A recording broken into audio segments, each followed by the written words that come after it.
Hello friends, welcome to my channel mom and baby care counselling. आसतु आज आम गोटे इम्पोर्टाट टॉपिक रे कथा हवा जहाँ हूँ ओवुलेशन पीरियड। ओवुलेशन पीरियड कौन, ओवुलेशन डे कैलकुलेटर केमती करा जाए ताहा आम जानिबा। देखो आजिकल व्यस्तता बहुल जीवन भितर आमर हजबैंड वाइफ मिसवा बहुत माने कमी जाइए।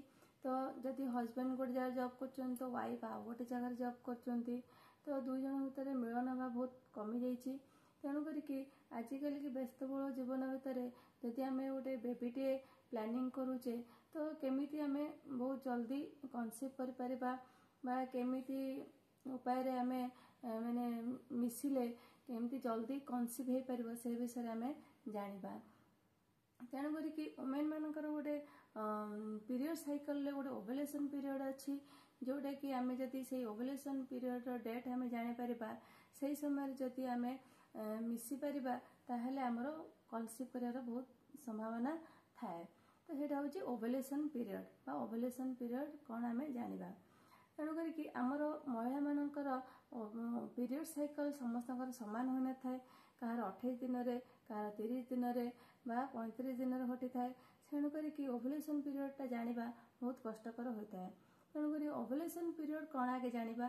ओवुलेशन हूँ महिला मानकर ऋतुस्राव चक्र एक पर्याय जहाँ समय डिम्बाशय ओभारी बाहरी एक परिपक्व डिम्बाणु बा मैच्योर एग रे परिणत होता है फालोपियन ट्यूब को आसे। यही समय डिम्बाणु शुक्राणुर मिलन घटिले सेटा जल्दी कनसीव कर संभावना थाए।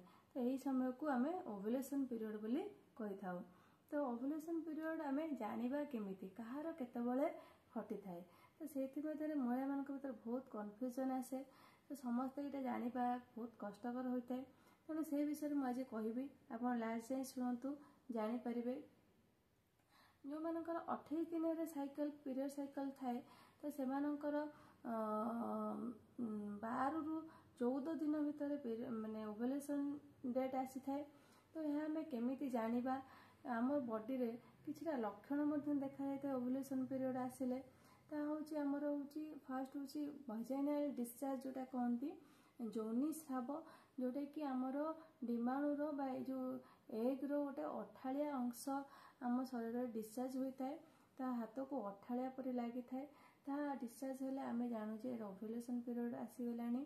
आ हूँ आमर बासाल बॉडी टेम्परेचर जोटा कि आमर ओवुलेशन पीरियड समय आमर बॉडीर तापमात्रा अधिक हो जाए जहाँकि आम जदि पीरियड साइकिल पर ठारू आम 10 रु 15 दिन मध्य जदि आम बॉडीर टेम्परेचर मापिबा ताहले आमर ओवुलेशन टाइम रे बॉडीर टेम्परेचर अधिक रही है आम देखले जानीपर। आउ आमर पेटर तली भाग किछि जंत्रणा देखा जाए।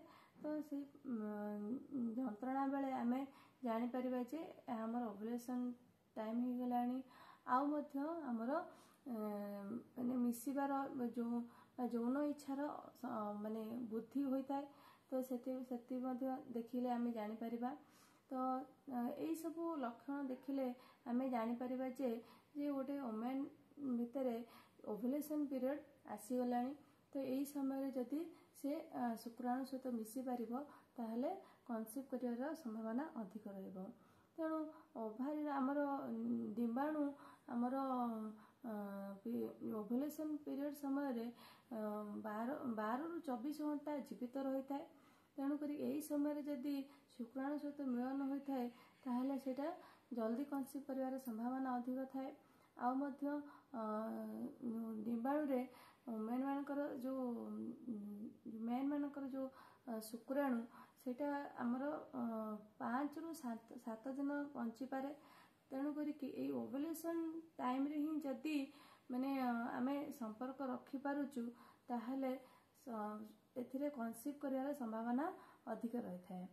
मु भाबुची आपण मानकु डाउट क्लियर हो जाइथिबो। जदि आपण माने तथापि आपण कन्फ्यूजन अछंती ताहले आमर गोटे मोबाइल गोटे ऐप अच्छी जोटा कि ovulation tracker and calculator app आपण मोबाइल डाउनलोड करी मध्य सेतिरे चेक कर परिबे। आ मध्य गोटे ओवुलेशन किट मध्य बाहर मेडिसिन स्टोर आनी आपण मध्य चेक कर परिबे। जदि आपणମାନଙ୍କର ଏହା ବିଷୟରେ ଆଉ କିଛି ଡାଉଟ୍ ରହୁଛି ତାହେଲେ ଆପଣ ନିକଟତର ଗାଇନୋକୋଲୋଜିଷ୍ଟଙ୍କ ସହିତ ଭିଜିଟ୍ କରିକି ଆପଣ ମଧ୍ୟ ଆପଣଙ୍କର ଡାଉଟ୍ କ୍ଲିୟର କରିପାରିବେ। Thank you.